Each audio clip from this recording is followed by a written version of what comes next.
Halo semuanya, kembali lagi bersama podcast kita. Ya, anjing. Kembali lagi komik ke podcast kita. Kembali lagi. Halo semuanya, welcome back ke podcast kita. Nah, hari ini ada tamu menarik nih dari podcast kita. Di mana hari ini saya bakal ngobrol sama mahasiswa ilmu olahraga semester 4 yang mempunyai perjalanan menarik dari masa sekolah sampai akhirnya serius di dunia olahraga. Nah, kita bakalan ngobrol nih soal masa kecil, pengalaman sekolah, sampai alasan memilih jurusan olahraga. Sebelumnya boleh memperkenalkan diri, ada siapa di sini? Oke, halo teman-teman, kenalin nama saya Mutia Raja. Asal saya dari Pandeglang.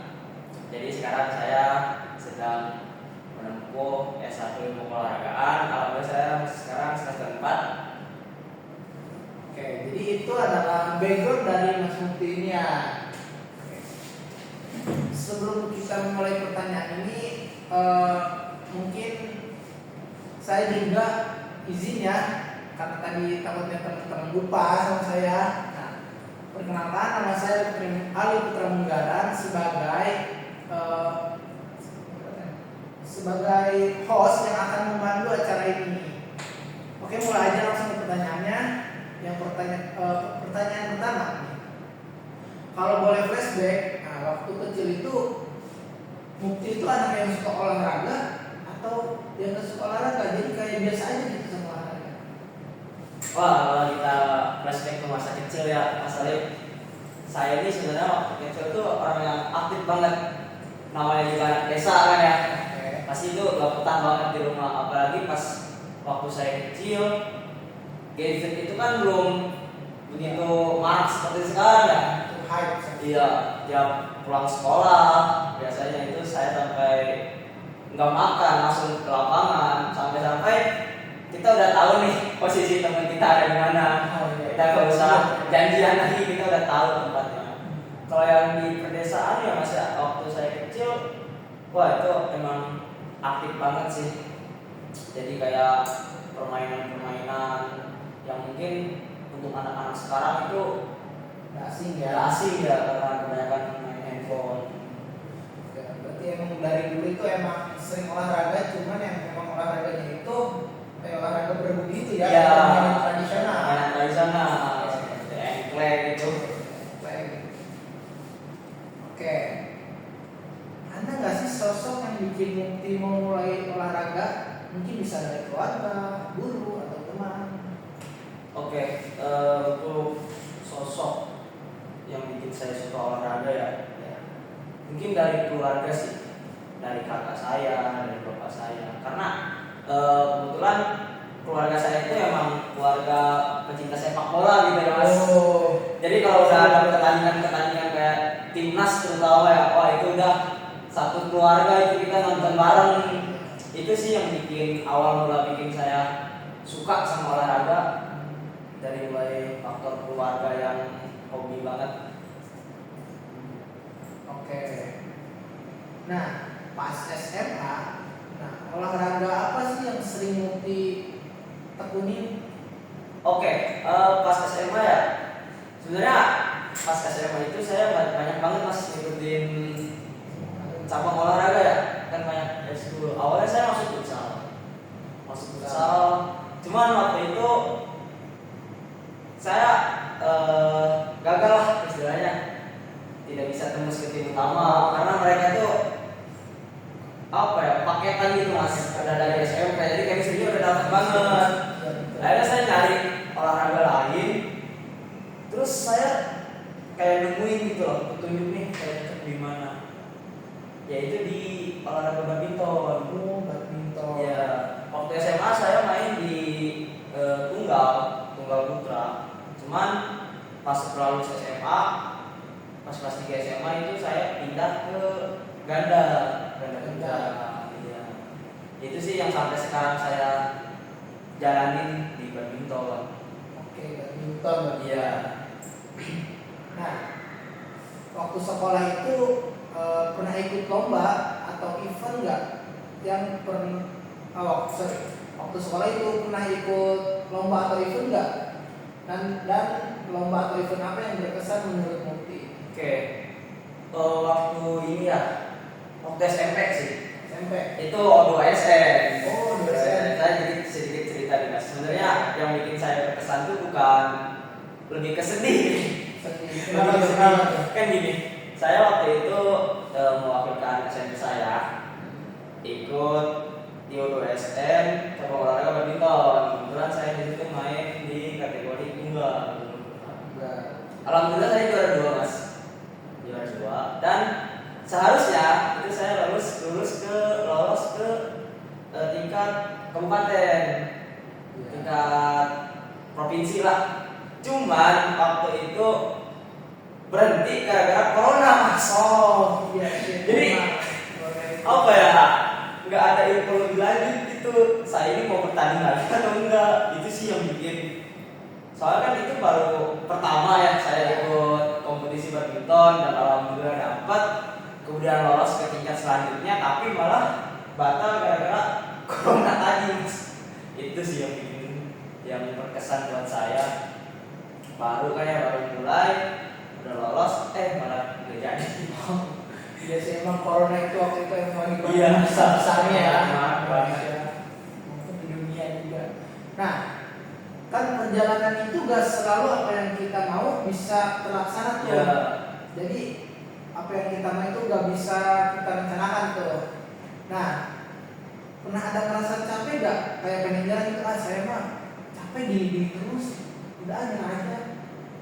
Wah, kalau itu sih pasti ada ya mas. Apalagi saya ini kan nggak terlalu ini banget ya, nggak ada basic dari cabang olahraga tertentu, keturunan dari atlet juga nggak ada.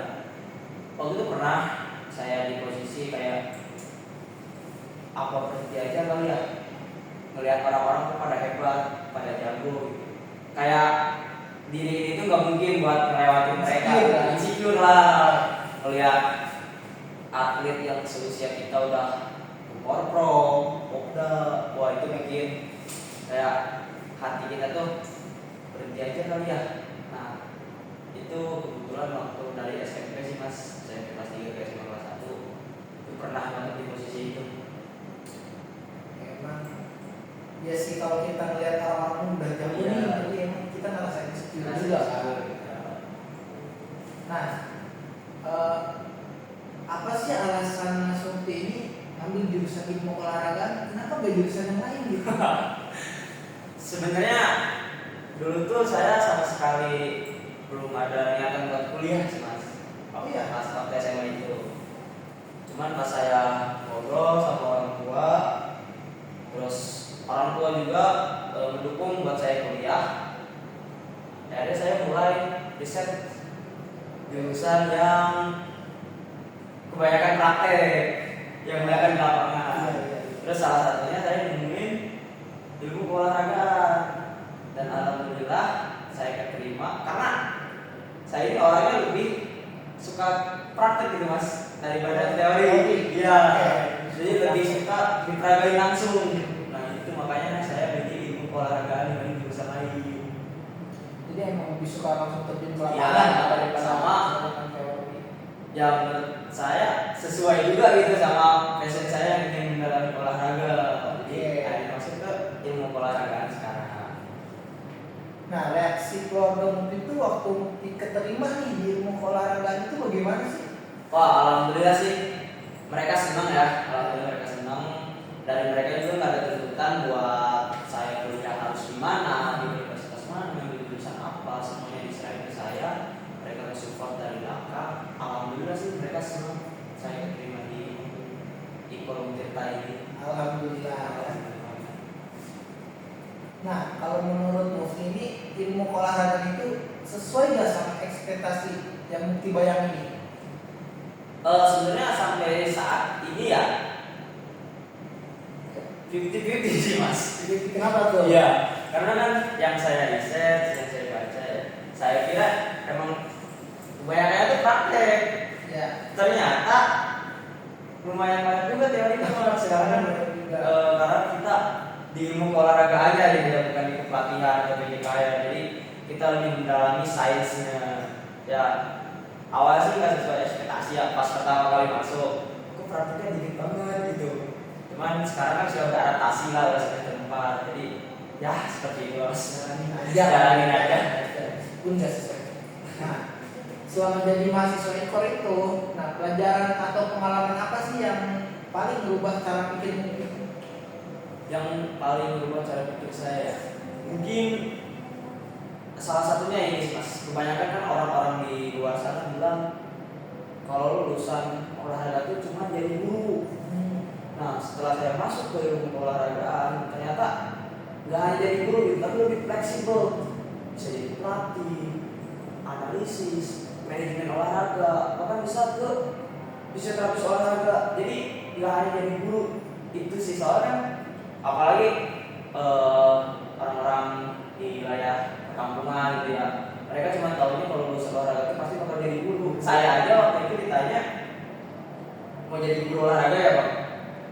Wah iya ibu, kebetulan ilmu olahraga itu nggak hanya jadi guru kata saya. Ya, nah pemikiran di mereka itu yang bersangkutan sama pendidikan olahraga atau kuliah yang jurusan olahraga itu pasti bakal jadi guru.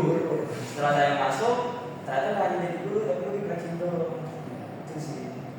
Memang orang di kampung itu emang kayaknya kurang tahu informasi Iya, ya. kurang tahu informasi. Jadi memang harus dikasih pemahaman atau edukasi. Nah, oke.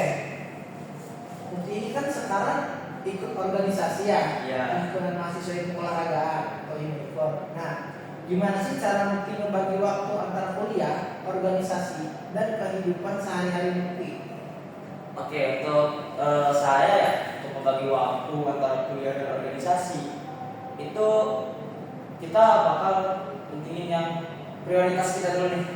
Oke, prioritas. Kita kan sekarang sebagai mahasiswa ya, pasti prioritas paling atasnya itu yang kuliah, tugas-tugas yang bersangkutan sama kuliah. Nah untuk organisasi itu saya taruh di urutan nomor 2 Mas. Jadi saya bakal prioritasin apa yang harusnya diprioritasin. Kayak gitu. Jadi alhamdulillah sih sampai sekarang nggak keteter lah ya. Alhamdulillah saya masih bisa membagi waktu buat kuliah, tugas-tugas juga alhamdulillah terus selesai dan semua organisasi tetap berjalan. Itu sih Mas kalau dari saya, kita prioritasin yang harus diprioritaskan. Oke. Kalau melihat dari zaman SD sampai sekarang yang udah jadi mahasiswa ilmu olahragaan, nah perubahan terbesar apa yang Mukti rasain? SD sampai sekarang. Wah, ya.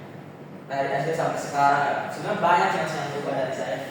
Kebetulan saya waktu SD itu kurus banget. Kurus banget, hampir di 40 berapa gitu.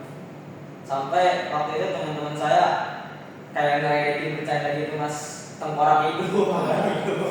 Gending sih. Dia tuh kurus banget. Dan alhamdulillah sekarang dengan badan yang komposisi ideal lah untuk orang-orang.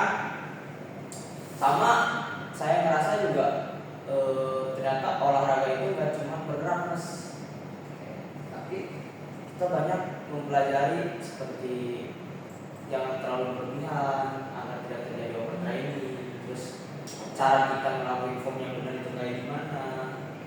Banyak banget sih yang berubah dari diri saya, dari mulai aktivitas yang mager-mageran setelah masuk ke ilmu olahragaan ya jadi lebih aktif lah, apalagi kan lingkungannya juga lingkungan olahraga banget, Sporty banget. iya sporty banget. Oke. Ada nggak sih mimpi atau target yang pengen Mukti capai lewat olahraga ini, dunia olahraga ini lah? Untuk kedepannya mungkin ya. Ya. Untuk kedepannya sih saya pengen terus berkembang gitu ya, pengen terus berkembang di dunia olahraga. Tapi bukan hanya untuk diri saya sendiri, tapi untuk orang lain juga. Saya ingin bermanfaat untuk orang lain.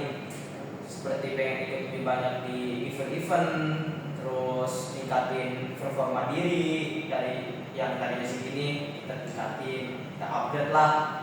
Terus suatu hari juga saya pengennya jadi pelatih Mas, pelatih atau motivator gitu buat orang-orang yang mau mulai hidup sehat nih. Soalnya kan kebanyakan orang yang mau mulai hidup sehat itu udah di ini duluan gitu, dari kayak misal orang yang baru pertama kali nge-gym nih, Iya. kok sih ini gerakannya gitu ya, malah dijudge gitu mas. Jadi Iya. down orang. Iya, Mas. Padahal ini orang baru mau mulai aktivitas fisik gitu, tapi malah di ini. Jadi saya pengen jadi motivator buat orang-orang, jadi pelatih, dan sekarang saya ingin jadi personal trainer sih. Oke, bagus tuh. Iya. Nah, kalau Mukti bisa ngomong atau refleksi diri ke diri Mukti yang masih SD, nah, pesan apa yang pengen disampaikan? Untuk saya dulu yang waktu masih SD, waktu kecil, saya cuma mau bilang, Ya. jangan takut untuk mencoba hal baru dan selalu percaya dengan yang namanya proses. Karena semua pengalaman yang kita jalanin suatu saat itu bakal membentuk diri kita jadi lebih kuat. Berarti jangan takut untuk mencoba ya. Ya, jangan takut untuk mencoba. Karena penyesalan itu akan datang di akhir. Nah, kan mungkin mau menjadi motivator nih katanya. Nah, buat pendengar yang mungkin masih bingung sama masa depannya, pesan dari Mas Mukti itu apa buat pendengar? Oke, buat teman-teman yang masih bingung kalian akan jadi apa di masa depan, sebenarnya menurut saya itu nggak apa-apa banget. Nggak semua orang itu langsung tahu tujuan hidupnya itu akan menjadi apa. Yang terpenting terus berjalan,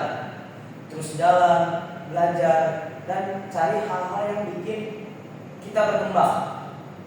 Kadang passion itu bukan ditemukan, tapi dibangun melalui proses. Oke. Buat teman-teman. Oke, jadi seperti itu teman-teman. Jadi tadi adalah obrolan yang sangat menarik dari saya dan Mas Mukti ini. Nah, kurang lebihnya seperti itu ya.